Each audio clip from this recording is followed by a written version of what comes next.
Start our program. Salawat.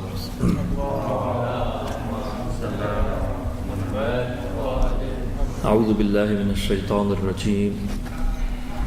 بسم الله الرحمن الرحيم. الحمد لله الذي هدانا لهذا وما كنا لنهتدي لولا أن هدانا الله لقد جاءت رسل ربنا بالحق والصلاة والسلام على النبي الأمي العربي المكي المدني العبد المؤيد المصطفى الأمجد المحمود الأحمد بالقاسم محمد.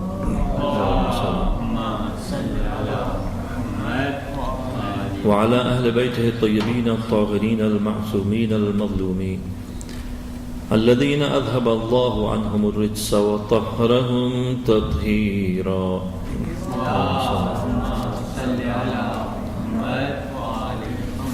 أما بعد، قال أمير المؤمنين عليه السلام في خطبة القاصعة: بسم الله الرحمن الرحيم. الحمد لله الذي لبس العز والكبرياء واختارهما لنفسه دون خلقه وجعلهما حما وحرما على غيره واصطفاهما لجلاله.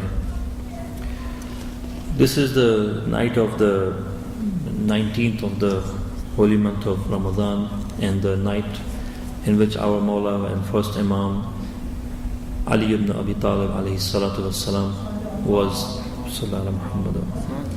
was struck with the sword of the Mal'oon Abdul Rahman ibn Muljim in Masjid al-Kufa in the 5th year of his Khilafat. And 2 nights later, Maula Amir al-Mu'minin alayhi salam passed away and left the Islamic world to grieve over the most tragic incident in history.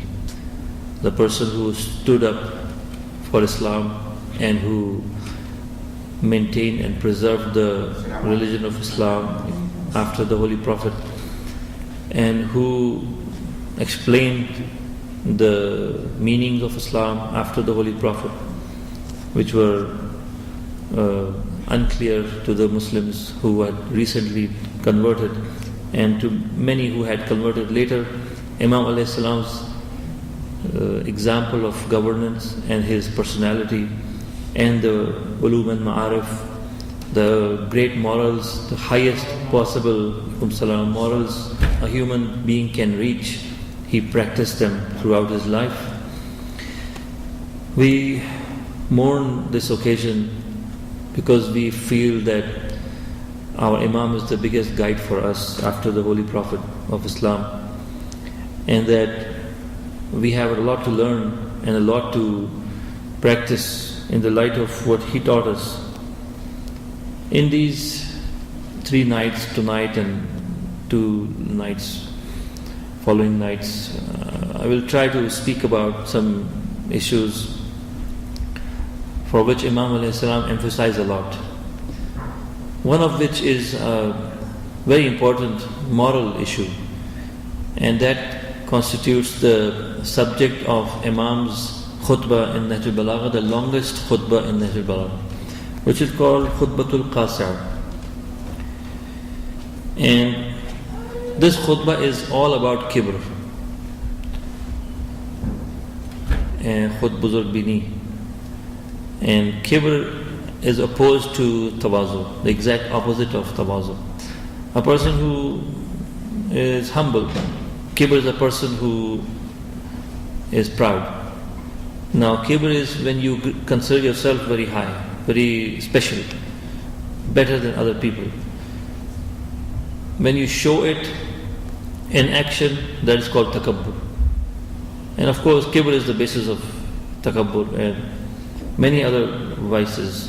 Many of the social problems that have plagued the Islamic world and have been the major problem from the start of Islam was the kibr of Quraysh, the kibr of Jahiliyyah, and the kibr that had persisted even after the establishment of Islam, even after the demise of Holy Prophet. Kibr continued to be and still is the major the most serious problem that has caused the social and political problems, as well as the moral and spiritual problems among people. And Imam a.s. starts this khutbah with this line. He praises Allah by this note, and that basically sets the tone for the khutbah. Where Imam a.s. says, Alhamdulillah, praise be upon Allah, alladhi labisal izza wal kibriya. All praise be to Allah who wears the apparel of honor and dignity. Kibr is pride. Dignity is not a good translation. وَاخْتَارَهُمَا لِنَفْسِهِ. And Allah chose izz, right? Honor and kibr, pride, for Himself. Now pride, the problem with translating Arabic words is that basically we don't have any equivalents. Arabic language cannot be translated into English, especially the language of Holy Quran and the language of Hadith. You can try to explain the meaning of that, but you can never translate it. You can never translate it, because no other language carries the qualities of Arabic language, the amount of depth it has. Allah chose kibr for Himself. No one has the permission to be proud of himself. Only Allah, because He genuinely is the greatest, and He deserves to be the highest and supreme, and He can exercise that greatness and kibriyai, over all other people. Kibriya means being the greatest and knowing that you are the greatest and expressing that greatness to others. It is not zulm. Zulm is something when you remove things from their places. But when Allah truly belongs to the highest position of power and qudrat and ilm and every other possible quality and attribute, then He truly is the greatest, and kibr and kibriya belongs to Him, and no one can challenge Him in that. جَعَلَهُمَا حِمًا وَحَرَمًا عَلَى غَيْرِهِ. Allah made this pride, this kibr, right, as a sanctuary for Himself, that He said, no one is allowed to enter this zone which belongs to me only.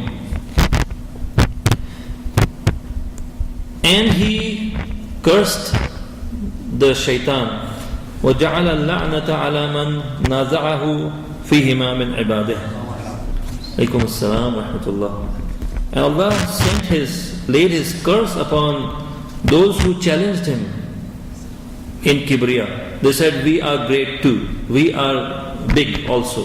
Whoever did munaza'ah with Allah subhanahu wa ta'ala from among anyone, humans or jinns, then basically Allah sends His curse to anyone who challenged Allah in kibriya. ثُمَّ اخْتَبَرَ بِذَلِكَ مَلَائِكَتَهُ الْمُقَرَّبِينَ. Then He tested the angels on the basis of whether they are proud or they are humble. Kibr and tawazu was the basis of examinations. All the examinations basically test if a person is humble and will submit, or is proud and will refuse to submit. ثُمَّ اخْتَبَرَ لِيَمِيزَ الْمُتَوَاضِعِينَ مِنْهُمْ مِنَ الْمُسْتَكْبِرِينَ. What is the basis of all the tests that Allah subhanahu wa ta'ala has done? لِيَمِيزَ الْمُتَوَاضِعِينَ, so that He will distinguish between the mutawazi' and the mustakbir. That is the sole basis. فَقَالَ سُبْحَانَهُ وَهُوَ الْعَالِمُ بِمُضْمَرَاتِ الْقُلُوبِ. And He said, subhanahu, and He is the one who knows what is hidden in the hearts of people. وَمَحْجُوبَاتِ الْغُيُوبِ. Right? And all that is hidden and concealed upon the human beings and even jinns and all other creations. إِنِّي خَالِقٌ بَشَرًا مِنْ طِينٍ. He said, إِنِّي خَالِقٌ بَشَرًا مِنْ طِينٍ. He said, I am going to create a bashar, a human being from clay. فَإِذَا سَوَّيْتُهُ وَنَفَخْتُ فِيهِ مِنْ رُوحِي فَقَعُوا لَهُ سَاجِدِينَ. When I created the form of the human being, and I blow my ruh into it, فَقَعُوا, so fall down in prostration before it. فَسَجَدَ الْمَلَائِكَةُ كُلُّهُمْ أَجْمَعُونَ, all the angels fell down in prostration, إِلَّا Iblis, except Iblis. Iblis was not, now it may sound like he's an angel, but he was not an angel. كَانَ مِنَ الْجِنِّ, the Holy Quran also says. Iblis was a jinn. And jinn are not like angels, they're different. إِلَّا Iblis. اعترضته الحمية وفافتخر على آدم بخلقه. His vanity stood in his way. Vanity of Iblis stood in his way, right? Prevented him from listening to the order of Allah subhanahu wa ta'ala, right? Now I just want to talk about this, the beginning part of this khutbah, khutbatul qasi'ah. Because the kibr is, really is a long and an important subject, but this Imam's whole khutbah is about kibr. And this beginning part, that he showed asabiyat, but ta'assaba alayhi li asli. For example, the Holy Prophet's khutbah that la fadla li arabiyyin ala ajami, for example. One source of pride has been, I'm Arab. Same pride could be, I'm Iranian or I'm somebody else. Any source of pride, the Arab being an Arab has been actually specifically mentioned in the hadith, in the khutbah of Holy Prophet, in other places. Because Arabiyyat has been a source of pride in history. There have been other sources of pride also in history. So, ta'assaba alayhi li asli. But Iblis, ta'assaba, he said, he pointed at the creation of Adam alayhi salam. I have been created from fire and Adam has been created from clay. And that part was correct when he said Adam has been created from clay, and a very inferior quality clay, Nothing to be really, proud of, really nothing. And comparing with that, Iblis saw that the fire was superior to the clay. Asabiyat was, this prejudice came out of this. He made it an excuse. فَعَدُوُّ اللَّهِ إِمَامُ الْمُتَعَصِّبِينَ. The enemy of Allah is the leader of those who boast. وَسَلَفُ الْمُسْتَكْبِرِينَ, and the forerunner of the vain. الَّذِي وَضَعَ أَسَاسَ الْعَصَبِيَّةِ. The root of asabiyyat and ta'assub is laid by Iblis. Whoever in humankind, whoever shows any pride over another person, right, he is the follower of shaitan and Iblis. الَّذِي وَضَعَ أَسَاسَ, the foundation was laid by Iblis. وَنَازَعَ اللَّهُ رِدَاءَ الْجَبْرِيَّةِ وَالدَّرْعَ, and it goes on. And then Imam alayhi salam, he said, أَلَا تَرَوْنَ, don't you see how Allah brought him down? كَيْفَ صَغَّرَهُ اللَّهُ بِتَكَبُّرِهِ, because of his pride, how Allah brought him down, debased him. وَوَضَعَهُ بِتَرَفُّعِهِ, because he was trying to hold himself up, Allah brought him down. فَجَعَلَهُ فِي الدُّنْيَا مَذْحُورًا وَأَعَدَّ لَهُ فِي الْآخِرَةِ السَّعِيرًا. The opposite of kibr is tawazu'. The hadith says, مَنْ تَوَازَعَ رَفَعَهُ اللَّهُ. Whoever is humble, Allah brings him up. And the opposite Imam mentions here, right? كَيْفَ صَغَّرَهُ اللَّهُ بِتَكَبُّرِهِ. He held himself up against a challenge by not following one command of Allah and standing up and arguing and then giving a reason that he did qiyas also, right? He says qiyas, compared between clay and fire. He said the basis of the order should be this, and therefore I am superior. He applied qiyas in deen. The command of Shariat of Allah subhanahu wa ta'ala is not based on qiyas, not based on analogies. It's based on knowledge of Allah and just a test of humility. Often there may be maslahat in awamir, in the command there may be maslahat, or there may be a mafsada in the nawahi. When Allah says don't do it, there may be a mafsada in that, right? But it doesn't have to be. There may be no maslahat and no mafsada whatsoever, and still the order of Allah comes only to test the humility of, humility of the people. Salawat, please. Allahumma salli ala Muhammad wa ali Muhammad. There's no sound.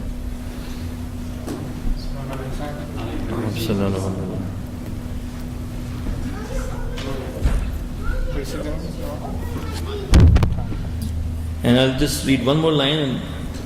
وَلَوْ أَرَادَ اللَّهُ أَن يَخْلُقَ آدَمَ. If Allah wanted to create Adam alayhi salam from a light whose glare would have dazzled the eyes, whose handsomeness would have amazed the wits, and whose smell would have caught the breath, He could have done so. Allah could have created Adam alayhi salam from the best quality material, from the light that would, people would not even be able to stand that light, such great light and fragrance and best of the material and everything. And in a form that would impress every viewer, Just looking at Adam alayhi salam would have impressed them so much that they wouldn't have to, no one would have the option of challenging it at all. He could have done so, and if he had done so, people would have bowed to him in humility, and trial of the angels through him would have become easier. It would have been very easy to test anyone. If you say, okay, do sajda to this good looking, great, beautiful, fragrant, person over there, angels would have, Iblis, everyone would have fallen in sajda. No.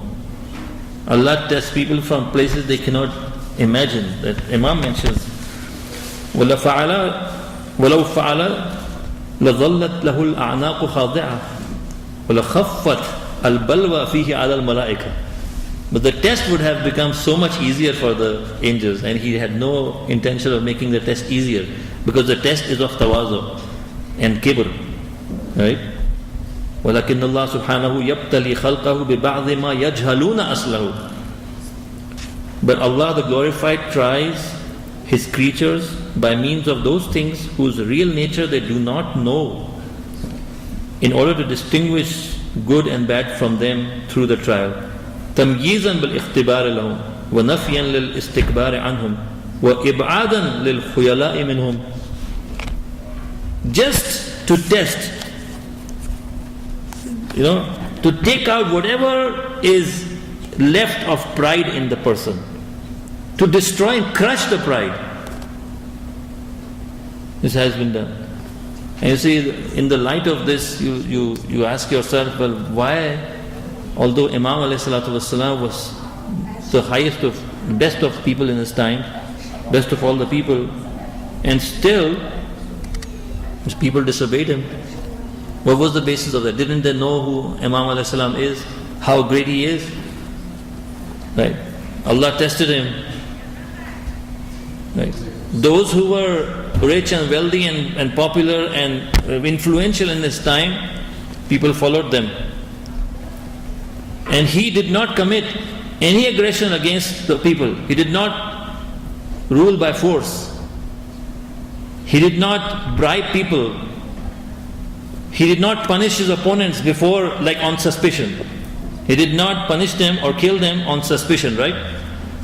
And they turned against him. This was the test of arrogance of the society, that they were so arrogant they couldn't see a person, a human being ruling over them. So they would listen if there was a person who would crush them and use force against them and torture them, they would listen to him. Either bribe or greed. Either through enticement, through giving money, or through threats and fear, they would obey. But Imam alayhi, this is the sign of arrogant people. They show arrogance is a sign of basically haqarat. A person who stands up and shows pride actually is haqir. Asl and foundation of every arrogance is actually jahl and naqs. It's not the greatness. The foundation of kibr is not greatness or azamat. The foundation of, whenever a person tries to show arrogance against another human being, is to cover his own defects. Yes? Cover up his own losses and shortcomings. That's what a person actually does. And Imam ﷺ treated people, even the person who was ready to assassinate him, to kill him, Imam ﷺ treated him as anyone else. And his heart was feeling the pain of the azab of this person, that he will put himself through because of the crime he's going to commit. Imam would give him more, of course justly, but he would not leave any need of this person who was about to kill him. He would not overlook any of that. Imam alayhi salam, we found himself on this night, the holy month of Ramadan, and this is the month where you see that he was spending his days iftar. He would be at one of his children's homes, either Zainab or Kulthum or Imam Hassan or Imam Hussein. He would be in one of their homes and doing iftar. And that night he was at the house of Kulthum.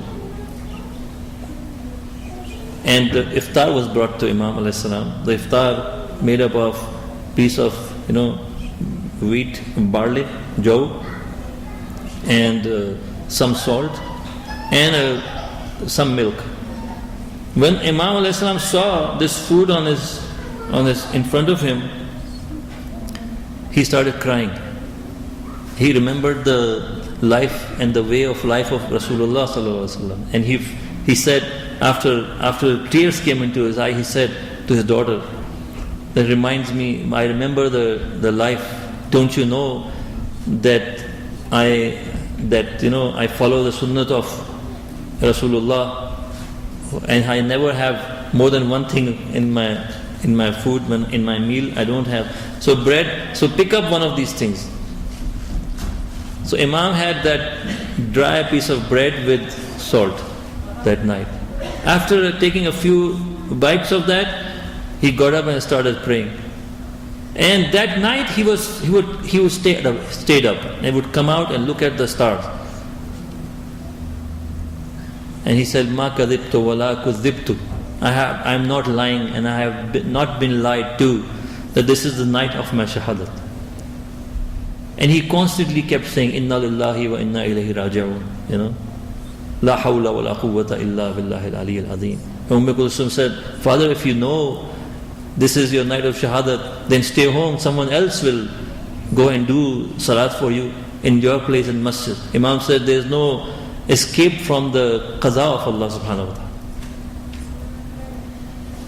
Imam alayhi salam went to the masjid, woke everyone up, and Muhaddis al-Qumbi writes, Imam went on top of the Masjid al-Kufa and called the azan, and every house in the city of Kufa heard the voice of Imam alayhi salam. Imam was the guardian for all the masakeen, all the widows in the city. Right? It's narrated that Imam alayhi salam, when he was laid to rest, and Imam Hassan alayhi salam was coming back, and he saw people crying, and a blind person crying. Imam asked him, he said, someone used to come every night, and I'm blind and old, used to come and feed me every night. He has stopped coming for 3 nights. And Imam cried and remembered that this was my father, Amir al-Mu'mineen, who used to come every night and feed the poor people and provide food and help to the widows and the orphans who no one cared about. And Imam alayhi salatu wasalam, on this night, as he was offering Salatul Layl in the Masjid al-Kufa, in the month of Ramadan, in Laylatul Awwal Layal al-Qadr, the most sacred and the most holiest time of the year, that night, Imam alayhi salam, he came to offer his Salatul Fajr, and in the Jamaat, as Imam of Jamaat in Masjid al-Kufa, one of the 4 sacred places of Islam on earth. In the state of sajda, he was attacked by one of the Khawarij, who stood up and said, "La hukma illa lillah." Ali, you don't have an authority, and they have authority to kill Imam alayhi salam. They have the authority to commit aggression, and they are saying that you don't have authority over Islam. The person who the Holy Prophet of Islam appointed as his successor and praised him all his life, and they are completely ignorant of that. When Imam was hit upon the wound that was left by Amr ibn Abdawad, in the battle of Khandaq, Imam alayhi salam said, Fustu wa Rabbil Kaaba. Fustu wa Rabbil Kaaba. And he fell down because his head was bleeding. And he asked Imam Hassan alayhi salam to complete the salat in his place. And then he said, Ibn Muljim, the son of Yahudiya, has killed me, arrest him. And people ran after him, and when they brought him, Imam asked him, Ibn Muljim, tell me, was I not a good Imam for you? Did I commit any wrong against you for which you have killed me? And Ibn Muljim is a person who knew, he was overcome by his arrogance and his ignorance and the hope of his dunya and whatever else was going on in his head, knowing that what he's doing will take him to hellfire. أَفَأَنْتَ تُنْقِذُ مَنْ فِي النَّارِ. Will you take out the person who is in hellfire? Are you going to guide the person who is already dead? أَلَا لَعْنَةُ اللَّهِ عَلَى الْقَوْمِ الظَّالِمِينَ وَسَيَعْلَمُ الَّذِينَ ظَلَمُوا أَيَّ مُنْقَلَبٍ يَنْقَلِبُونَ. O Allah, increase the ajr of all the mu'mineen and zuwar of Imam Ali alayhi salam tonight. O Allah, make us among people who honor this night and who pray and who remember you. O Allah, protect our ulama Rabbani and our holy places, especially Najaf and Karbala and all holy places of Islam. Salawat.